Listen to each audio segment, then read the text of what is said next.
The stars belonged to the Rexan Empire, or so they claimed. For 300 years, their warships had carved a path of conquest across the galaxy. 40% of known space bent the knee to their rule. The rest lived in fear, knowing their turn would come. The Rexan method was simple and brutal. A fleet would appear in orbit above a peaceful world. They would broadcast their demands, surrender immediately or die. To prove they meant it, they would destroy something beautiful, a space station, a moon, sometimes an entire city. Then they would wait. No civilization had ever refused twice. The Colaris system was next on their list. Captain Daywan stood on the bridge of the battleship Indomitable, reviewing star charts.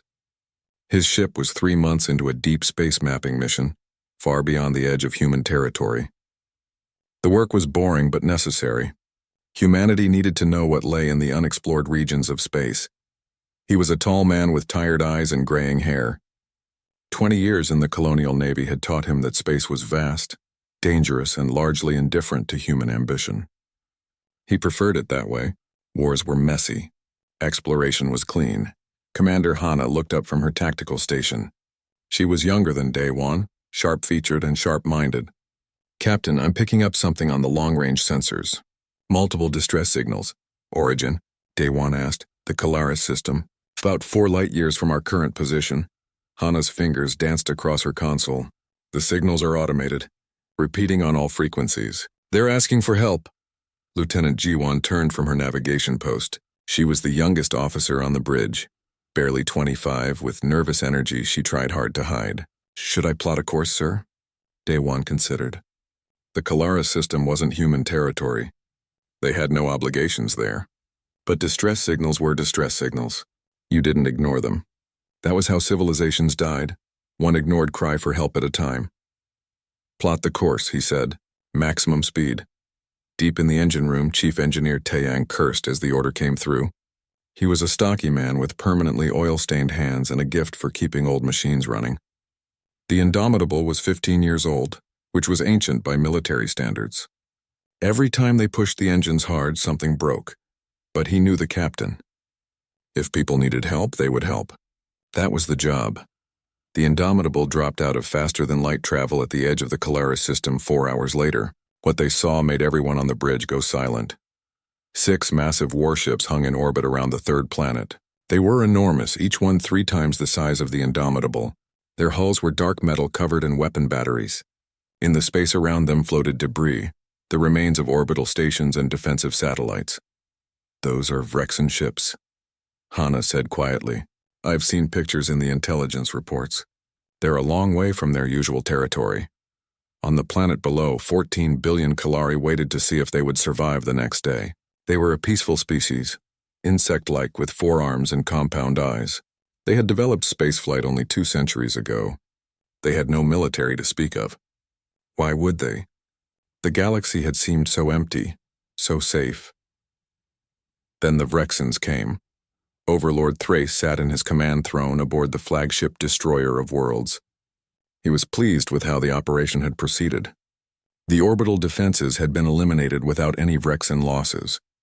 The demonstration bombardment had vaporized a small coastal city, just to show what would happen if they refused. Now the Kalari government was in chaos. Their leaders argued among themselves. Some wanted to surrender immediately. Others insisted they should fight, though they had nothing to fight with. In Thrace's experience, they would surrender within 12 hours. They always did. "Overlord," one of his officers called out. "Sensors detect a ship entering the system." Thrace barely looked up. "Kalari reinforcements?" "No, sir." "Unknown vessel. Not matching any ship type in our database. That was interesting." Thrace pulled up the sensor data on his screen. The ship was small by Rexan standards. "Older design. Single vessel, no escorts. Probably some merchant who stumbled into the wrong system at the wrong time." "Hail them," Thrace ordered. "Tell them to leave immediately or be destroyed." On the Indomitable, Daywan received the transmission. The Rexan message was arrogant and dismissive. "Leave now. The system belongs to the Empire. Your presence is tolerated for exactly 10 minutes. Daywan looked at his crew. Hana was analyzing the Rexan fleet positions. Jiwon gripped her console, knuckles white. Through the video link, he could see Taeyang in engineering waiting for orders. He thought about those 14 billion people on the planet below. He thought about the destroyed city, the shattered orbital stations. He thought about the kind of galaxy that let bullies operate without challenge. Open a channel, Day-One said. All frequencies. When the channel opened, he spoke clearly. This is Captain Day-One of the Earth vessel Indomitable. Vrexen fleet, you are ordered to withdraw from this system immediately. The Kalari people are under our protection. You have 1 hour to comply. The silence on the bridge was absolute. Then Overlord Thrace's laughter came through the speakers. It was a harsh grating sound. Earth, Indomitable? We have never heard of your species. You have 1 ship. We have 6. Leave now, little captain, and we will forget this insult. 59 minutes, Day-One replied and closed the channel. Hana stared at him. Sir, with respect, we can't fight 6 Vrexen warships. Probably not, Day-One agreed. But we're going to try. They're bullies, Commander, and bullies need to learn that someone will always stand up to them. On the planet below, the Kalari picked up the exchange. It spread through their communication networks in seconds. An unknown alien ship was challenging the Vrexens. 1 ship against 6, it was insane. It was hopeless. It was the first hope they had felt in days. Overlord Thrace stopped laughing. He pulled up detailed scans of the human vessel. It was definitely smaller than his ships. The weapons seemed primitive. The ship design was inefficient. These humans, whoever they were either very brave or very stupid. Destroy them, he ordered. Send 3 destroyers. Make it quick. I want the Kalari to watch their would-be saviors die. 3 Vrexen warships broke formation and began accelerating toward the Indomitable. Day-One watched them come. All hands battle stations. This is not a drill. Lieutenant G1, prepare evasive maneuvers. Commander Hana, target solutions on all 3 vessels. Chief Taiyang, I need everything the engines can give me. The responses came back crisp and professional, but he could hear the fear underneath. Good. Fear kept you sharp. It was terror that killed you, and his crew wasn't there yet. The 3 Vrexen destroyers spread out in a standard attack formation. They had done this 1,000 times before. The tactic was designed to intimidate as much as destroy. Show the enemy they were surrounded, that resistance was futile, that death was inevitable. The Indomitable did not run. Instead, it accelerated directly toward them, and the galaxy would never be quite the same. The 3 Vrexen destroyers expected the human ship to turn away. Every species did when they saw Vrexen warships bearing down on them. Fear was the Empire's greatest weapon, more powerful than any gun. But the Indomitable kept coming. Commander Hana's hands flew across her tactical console. Target locks acquired, all 3 vessels. Range decreasing. 20,000 kilometers. 15,000. Weapons free. Captain Day-One said calmly. Fire at will. The Indomitable's railguns spoke first. Magnetic accelerators hurled dense metal slugs at a fraction of light speed. The weapons were simple, old technology, but humans had made them devastatingly effective. The slugs crossed the distance in seconds. The lead Vrexen destroyer's shields flared as the first impacts hit. Then the second volley arrived. And the third. The human ship was firing faster than any vessel the Vrexens had encountered before. Their shields collapsed under the sustained bombardment. Direct hits on Target 1, Hana reported. Their forward shields are down. The Vrexen captain aboard. That destroyer barely had time to register alarm before a railgun slug punched through his bridge. The destroyer listed to one side, trailing atmosphere and debris. Target 2 is launching missiles, Hana called out. Lieutenant Jiwan didn't wait for orders. Her hands moved across the navigation controls with desperate speed.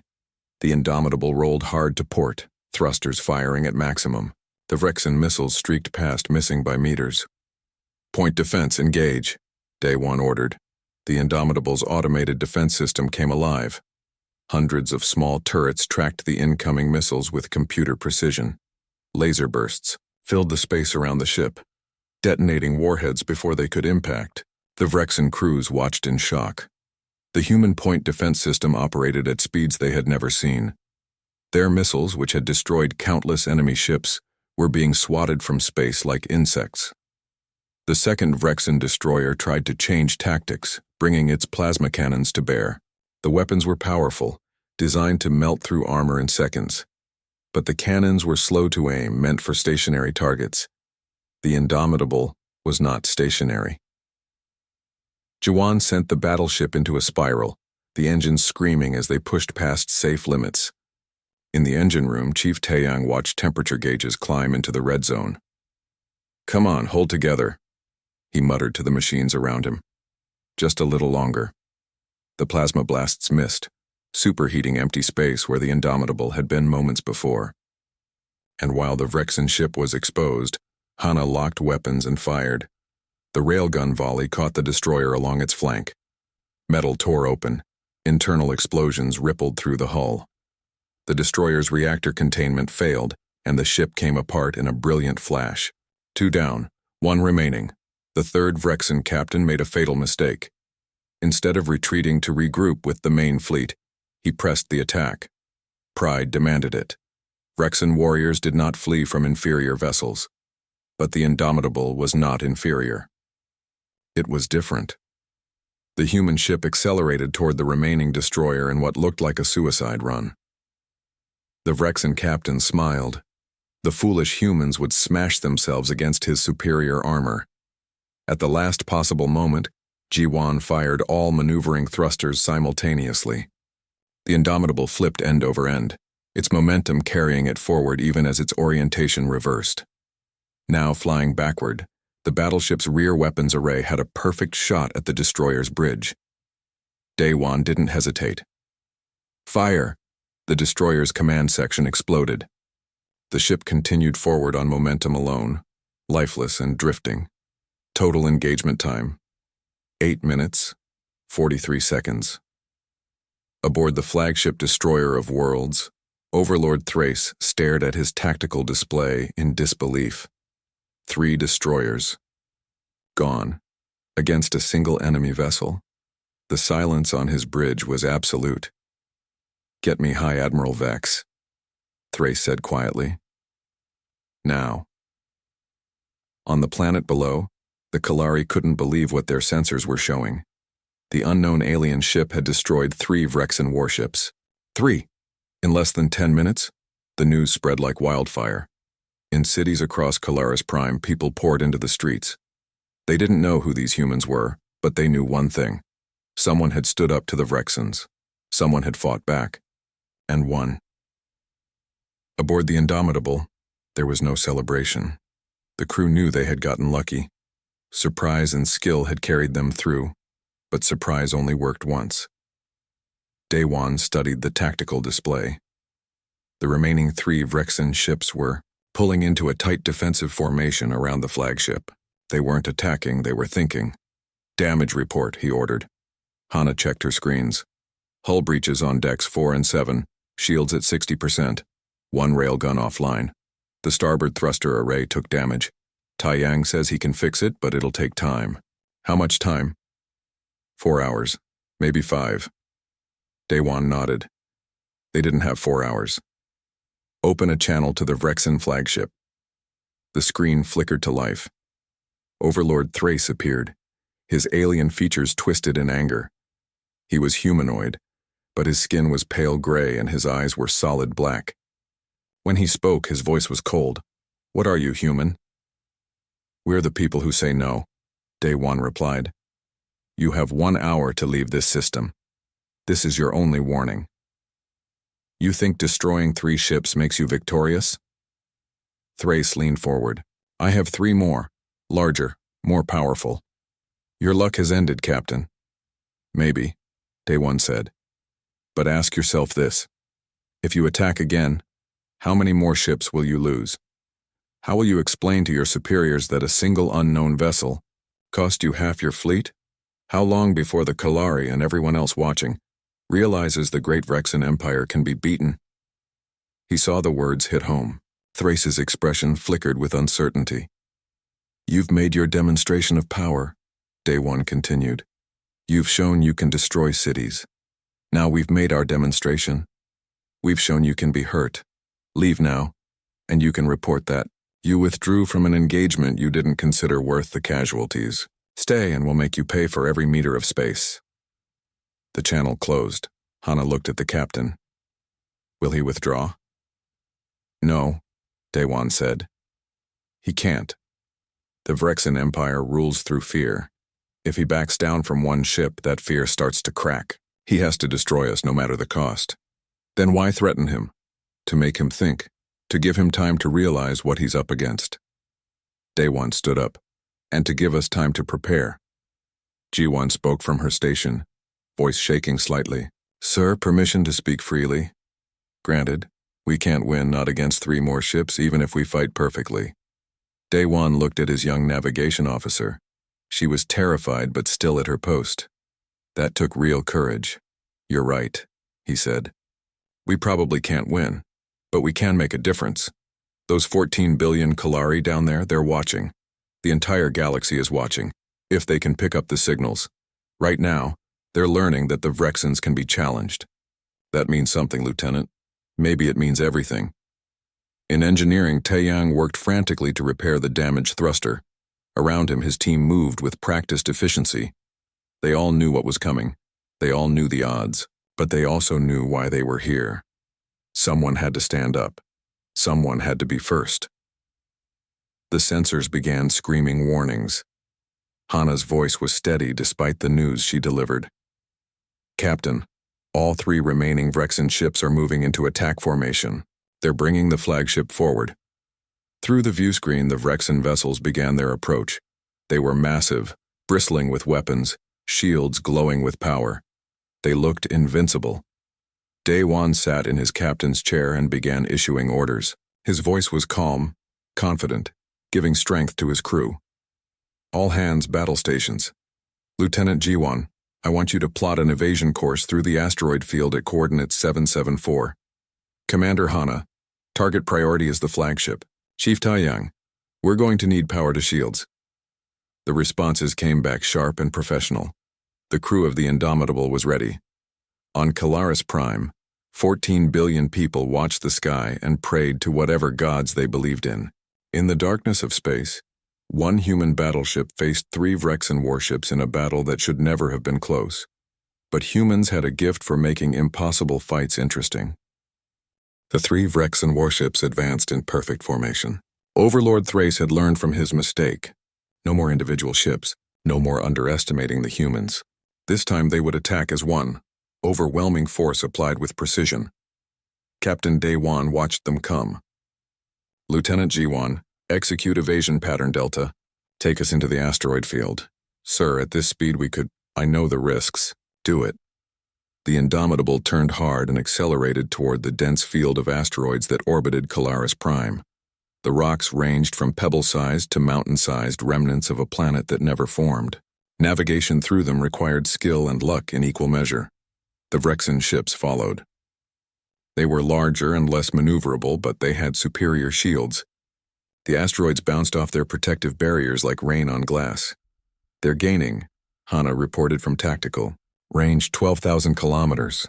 Daewon studied the tactical display. He had one advantage. The Vrexens didn't want to destroy his ship at long range. They wanted to capture it, study it, learn from it. That meant they had to get close. Bring us about, he ordered.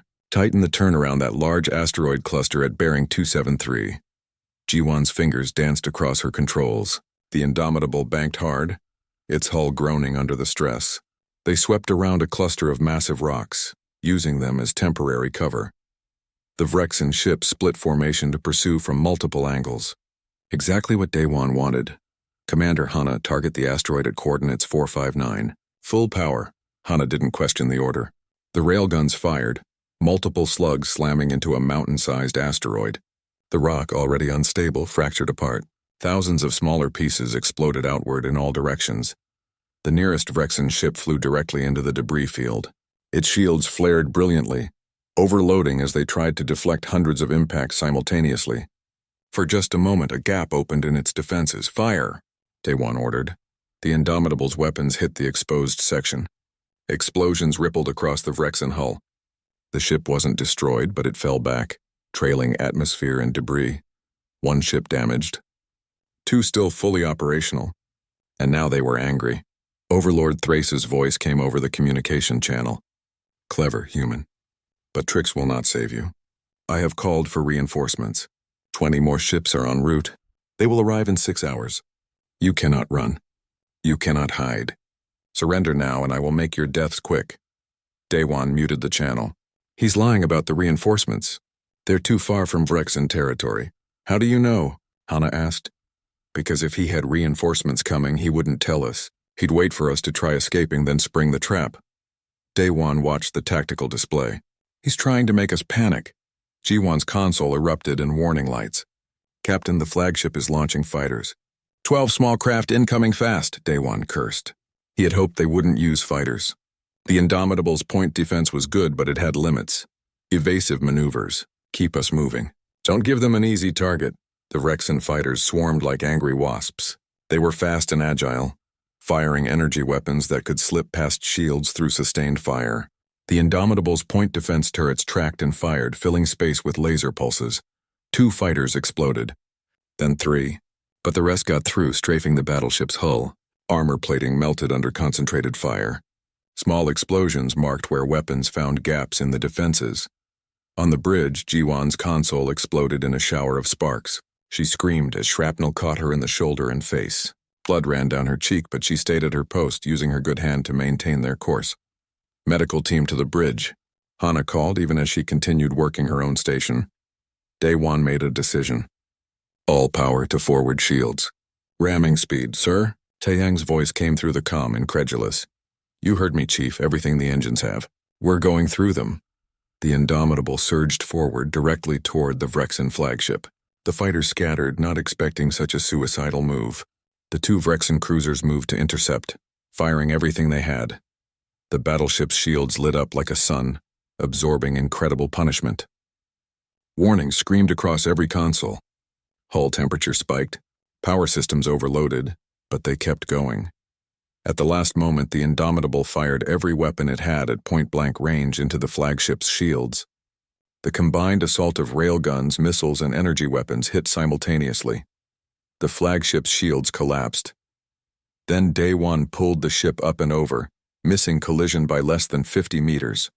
As they passed above the Vrexen vessel, Hana fired the dorsal weapons directly into the exposed hull. The flagship's primary reactor took a direct hit. It didn't explode, Vrexen engineering was too good for that, but it went offline. Emergency power kicked in, but the ship was effectively dead in space. Overlord Thrace clutched his command throne as his ship went dark around him. Emergency lighting cast everything in red. Damage reports flooded in from every section. His invincible flagship had been crippled by a ship half its size. Impossible. This was impossible. But the humans weren't done. The Indomitable had passed through the Vrexen formation, but it was dying. Reactor output dropping. Hull breaches on 9 decks. Shields at 12%. Half the weapons offline. The ship was running on willpower and desperation. Daewon looked at his crew. Jiwon still at her post despite her injuries. Hana working tactical with calm precision. Through the video link, he could see Taeyang in engineering, his team working frantically to keep the reactor from failing. They had done the impossible. They had hurt the Vrexen fleet badly, but they couldn't win. The 2 remaining cruisers moved to finish them off. They were fresh, undamaged, hungry for revenge, sir, Hana said quietly. We're out of options. Daewon nodded. He had known this moment would come. From the moment they decided to intervene, this had been the likely ending.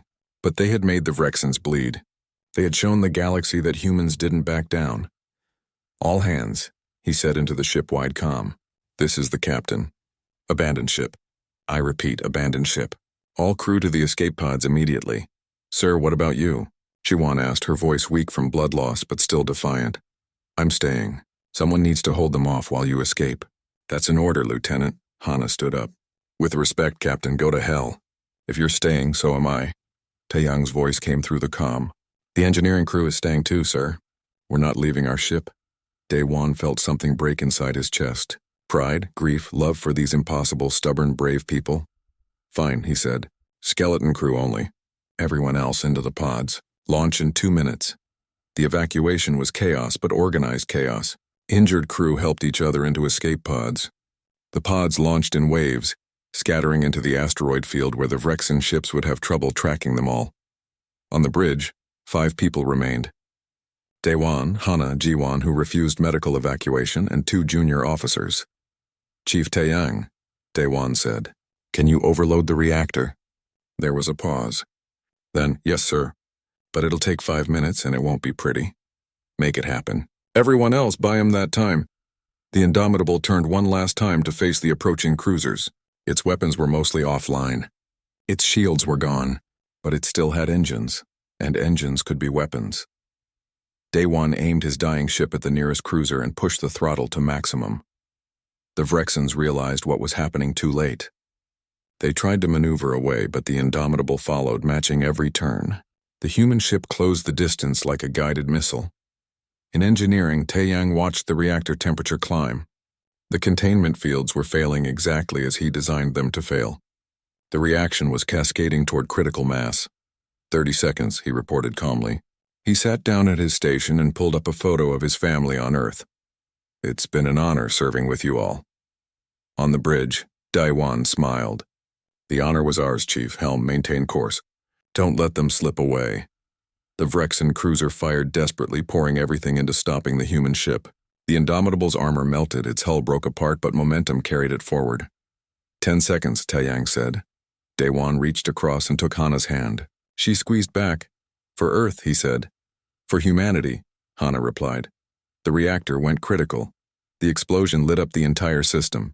The Indomitable vanished in a massive ball of superheated plasma.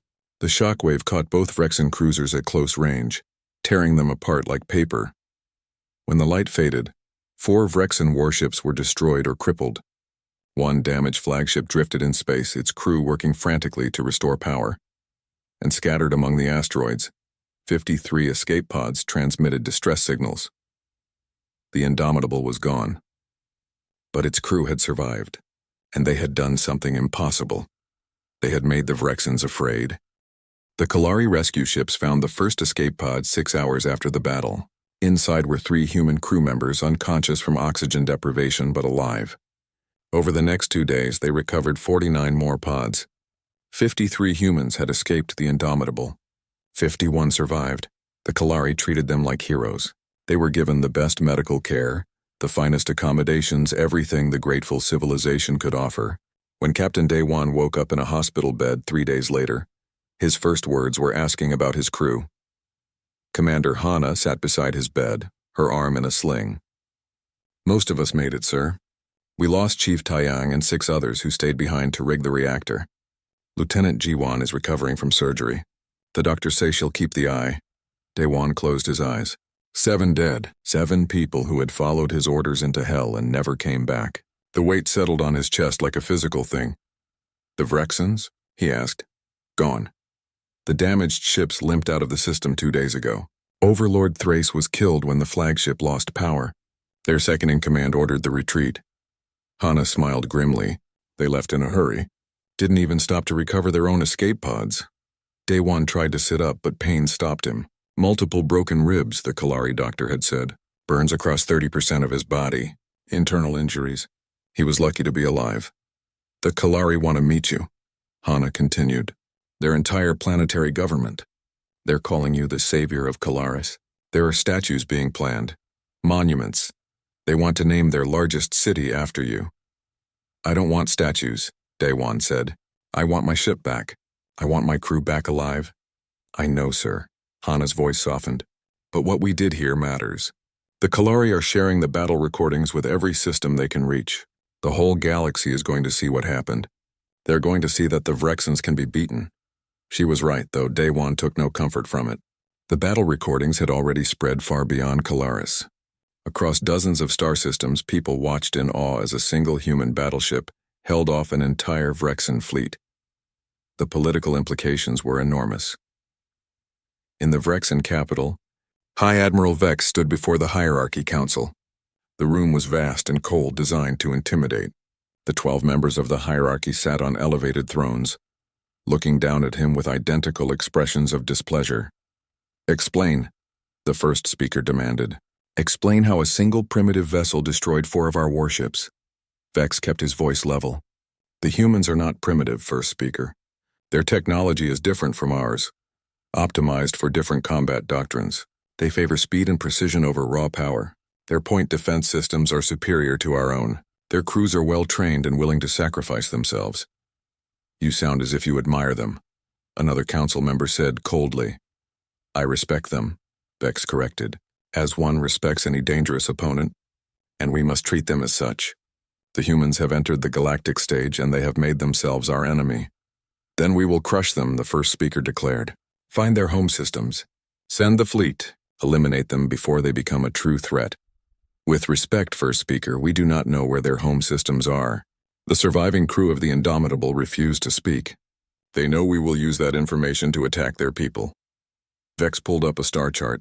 Based on the ship's flight path and fuel capacity, we estimate their territory is somewhere in this region. But that encompasses over 300 star systems. The council members exchanged glances. Searching 300 systems would take years and expose their fleets to constant ambush. Then what do you propose? The first speaker asked. We make an example of the Kalari system. We send a fleet that cannot be stopped. We destroy everyone who helped the humans and broadcast the recordings across the galaxy. We show that resistance, even successful resistance, brings only death. The council voted. The decision was unanimous. 20 Vrexan warships, including a Devastator-class dreadnought, were dispatched to Kalaris. Their orders were simple. Kill every human survivor and reduce Kalaris Prime to ashes. Make the cost of defying the Empire so terrible that no one would dare try again. On Kalaris Prime, Captain Daywan received the intelligence report 3 days later. The Kalari had intercepted Vrexan communications. An extermination fleet was coming. Arrival time, 4 days. He sat in his wheelchair. His legs still couldn't support his weight, and stared at the tactical projections. 20 ships, including a dreadnought that could crack a planet's crust. We need to evacuate, Hana said. She stood behind him with the other senior surviving crew. Get our people off-world before the Vrexans arrive. And go where? Daywan asked. Our ship is destroyed. We're 4 light years from the nearest human colony. The Kalari don't have faster-than-light ships that can carry us all. Lieutenant Jiwan spoke up. She wore a patch over her left eye, but her voice was steady. Sir, we sent distress signals to Earth Command. They know what happened here. Maybe they'll send help. Maybe, Daywan said, but he didn't believe it. Earth was months away. The colonial fleet was scattered across dozens of systems, most ships on exploration or colony support missions. The Navy had perhaps 40 combat-capable vessels total, and gathering them would take weeks. The Vrexans would arrive in 4 days. Then we fight, Hana said simply. With what? Daywan gestured at the tactical display. We have no ship. No weapons. No way to evacuate 14 billion Kalari before the dreadnought arrives. We have something, Jiwan said quietly. We have time to prepare. And we have a people who will fight for their home. She was right. Over the next 3 days, the humans worked with Kalari engineers to weaponize everything they could. Orbital platforms were hastily armed with mining lasers. Satellites were reprogrammed into kinetic impactors. The Kalari's small fleet of mining ships were loaded with improvised explosives. It wasn't enough. Everyone knew it wasn't enough. But it was something. On the 4th day, the Vrexan fleet arrived. 20 warships dropped out of faster-than-light travel at the system's edge. They were enormous dark shapes against the stars. At their center was the dreadnought Emperor's Wrath, a ship so large it had its own gravity field. The Vrexan commander opened communication channels to the entire system. His message was simple. All human survivors will surrender within 1 hour. Any Kalari who harbor or protect them will share their fate. This system is now under sentence of death. On Kalaris Prime, Daywan sat in a command center the Kalari had built for him. Around him, displays showed the approaching fleet. It was hopeless. They had bought the Kalari a few days of freedom, but the price would be paid now. Then Hana's voice cut through his despair. Sir, sensor readings. Multiple faster-than-light signatures entering the system. Daywan looked up at the tactical display. New contacts were appearing. 13712, identify, he demanded. Hana's voice shook, but not with fear, with hope. Captain, they're ours. Earth ships. The fleet came. 17 human vessels dropped out of faster-than-light travel on the opposite side of the system from the Vrexans. They were a ragtag collection. Destroyers, frigates, cruisers, even 2 converted colony transports with weapons hastily welded to their hulls. At their head was a carrier, the Resolute. Its commander, Fleet Admiral Borum, opened a channel on all frequencies. This is Fleet Admiral Borum of the Earth Colonial Navy to all Vrexan forces. You came to our people seeking surrender. You will not receive it. You came to this system seeking an execution. You will receive a battle. I suggest you reconsider your position. In the command center, Daewon felt tears on his face. They had come. Against all odds, against all logic, the fleet had come. The Vrexan commander looked at his tactical display. 17 human ships against 20 Vrexan warships. The humans were still outnumbered, still outgunned, but he had seen the battle recordings from the Indomitable. He had watched one ship destroy 4, and now there were 17. He gave the order to prepare for battle, but his hands were shaking. On the Resolute, Admiral Borum studied the enemy fleet. The odds were bad. Many of her ships would not survive this fight. But she had not come here to survive. She had come here to save her people and to send a message. Humanity had arrived in the galaxy, and humanity did not abandon its own. All ships, she transmitted. Engage at will. For Earth, for the Indomitable, for the future. The human fleet accelerated toward the Vrexan forces, and the Second Battle of Calaris began. The 17 human ships spread into attack formation as they accelerated toward the Vrexan fleet. They were not elegant. They were not uniform, but they moved with purpose and coordination that spoke of crews who had trained together, fought together, and trusted each other completely. Fleet Admiral Borum stood on the bridge of the carrier Resolute, watching the tactical display. She was a short woman with iron-gray hair and eyes that had seen too many battles. This would likely be her last. The dreadnought Emperor's Wrath was twice the size of any ship humanity had ever built. But size wasn't everything. The Indomitable had proven that. Weapons range in 30 seconds, her tactical officer reported. Borum opened a channel to all ships. Remember your training. Watch each other's backs. Make every shot count. And if you have to die today, make sure you take something big with you. The responses came back. A chorus of acknowledgments from 17 captains who knew they were flying into hell. The Vrexan fleet opened fire first. Energy beams and plasma bolts filled the space between the two forces. The human ships scattered, their smaller size and superior maneuverability letting them slip through the initial barrage like water through fingers. Then they returned fire. The human doctrine was simple. Concentrate fire. Eliminate targets one at a time. Never give the enemy a stationary target.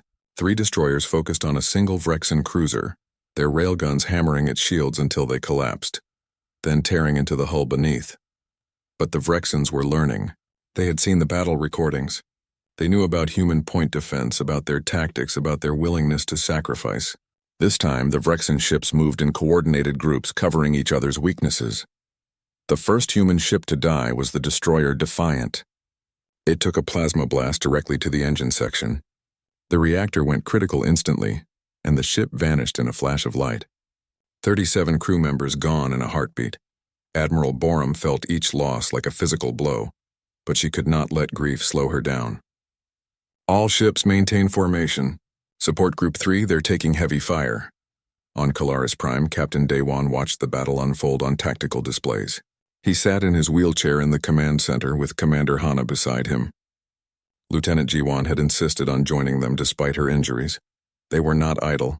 Using the improvised weapons platforms the Kalari had built, they coordinated defensive fire to support the human fleet. Mining lasers reached out from orbital platforms, striking at Vrexan ships that came too close to the planet. It wasn't much, but every little bit helped. The dreadnought is moving, Hana reported. It's heading for the Resolute. Daewon watched the massive vessel lumber forward. The Emperor's Wrath was a ship designed for one purpose: planetary bombardment. Its weapons could crack continents, boil oceans, turn civilizations to ash. But it was slow, ponderous, designed to fight targets that couldn't run away. Signal the Resolute, Daewon said. Tell Admiral Borum the dreadnought has a blind spot at its stern where the engines cluster. If she can get ships behind it. Already on it, Captain, Hana replied, sending the data. The battle raged for hours. Ships on both sides died, their crews fighting to the last. The space around Calaris Prime became a graveyard of twisted metal and frozen bodies. The human fleet was being ground down. They had started with 17 ships. Now they were down to 12. The Vrexans had lost 8 ships, but they still had 12 remaining, including the dreadnought. Admiral Borum knew they were losing. But they had achieved something important. They had hurt the Vrexans badly. They had shown that humanity could fight, could bleed them, could make the cost of aggression too high to sustain.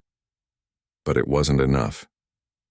The Vrexans would win this battle, and when they did, they would destroy Colaris Prime, unless someone did something insane. "All ships," Borum transmitted. "This is Admiral Borum. I'm going to ram the dreadnought. When I do, its shields will collapse for approximately 30 seconds. Every ship in range, hit it with everything you have. Aim for the stern engines. Silence." Then one by one, the acknowledgements came back.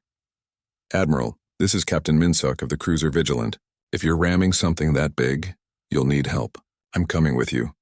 This is Captain Yunji of the destroyer Storm. Count me in. This is Captain Wusung of the frigate Relentless. For Earth." 4 ships broke formation and accelerated toward the dreadnought at maximum speed. The Vrexan vessel's weapons tracked them, firing desperately. The frigate Relentless died first, torn apart by plasma fire. The destroyer Storm lost its engines but continued forward on momentum alone.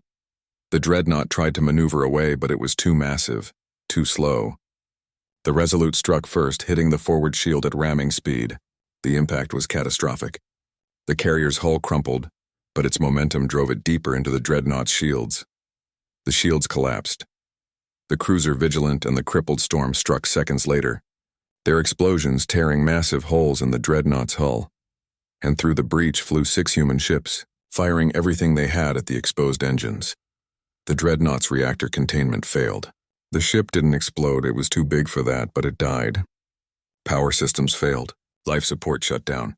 The massive vessel became a tomb, drifting in space with its crew trapped inside. On the Kalari command center, everyone stood in stunned silence. 4 ships had sacrificed themselves to kill the dreadnought. 4 captains and their crews had chosen death to protect people they had never met. The remaining Vrexan ships hesitated. They had come to deliver an execution. They had expected an easy victory. Instead, they had lost 13 ships, including their dreadnought. The humans had only 8 ships left, but those 8 were battle-hardened survivors who had just done the impossible. The Vrexan commander made a calculation. He could continue the fight. He might win, but the cost would be total.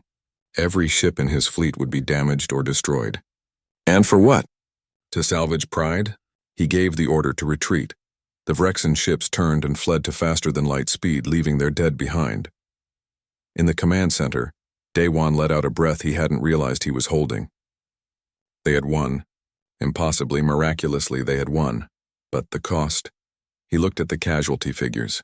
9 human ships destroyed, over 4,000 crew members dead.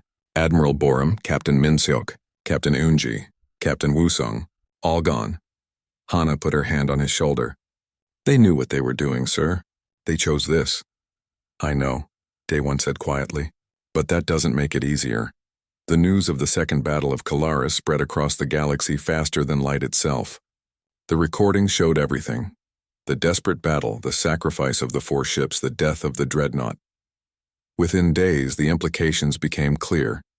The Vrexan Empire's reputation for invincibility was shattered.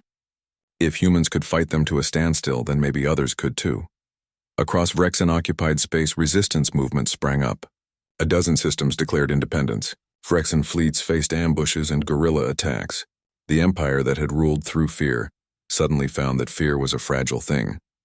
In the Vrexan capital, High Admiral Vex stood before the Hierarchy Council once again. This time, their expressions were not just displeased. They were afraid. "The humans have cost us 21 ships," the first speaker said. "They have inspired rebellion across our territories. How do we respond?" Vex had thought about this question for days. "We have 3 options. First, we can attempt to find and destroy the human homeworlds. This would require dedicating significant fleet resources to a search that could take years. Second, we can escalate our response, committing more ships to crush all resistance. This would overextend our forces and invite more uprisings. Third, yes, the first speaker demanded. "We adapt," Vex said. "We acknowledge that the galaxy has changed. The humans are a power now, whether we like it or not. We can either destroy ourselves trying to eliminate them, or we can find a way to coexist." The council chamber erupted in angry voices. "Coexist with humans? Impossible." But Vex waited until the shouting died down, then continued. The alternative is eternal war with an enemy that does not know how to surrender. Is that what the hierarchy wants? No one answered. On Kalaris Prime, 3 weeks after the battle, a ceremony took place. The Kalari had built a monument to the fallen, a tall pillar of crystalline rock inscribed with the names of every human who had died defending their world. Captain Day Wan stood before it, finally able to walk without assistance. Behind him stood the survivors of the Indomitable and the other human ships. Commander Hana was there, her arm finally healed. Lieutenant Jiwan stood at attention, her remaining eye clear and focused. The Kalari Prime Minister spoke first, thanking the humans for their sacrifice. Then she announced the formation of the Kalaris Accord, a mutual defense treaty between Kalaris and Earth. Within days, 17 more systems requested to join the Accord. Within weeks it was 50. The Vrexan Empire still controlled vast territories, but for the first time in 300 years they faced organized opposition. Day Wan received orders a month later. He was being given command of a new ship, the Indomitable II, built with combined human and Kalari technology. His crew would be a mix of both species.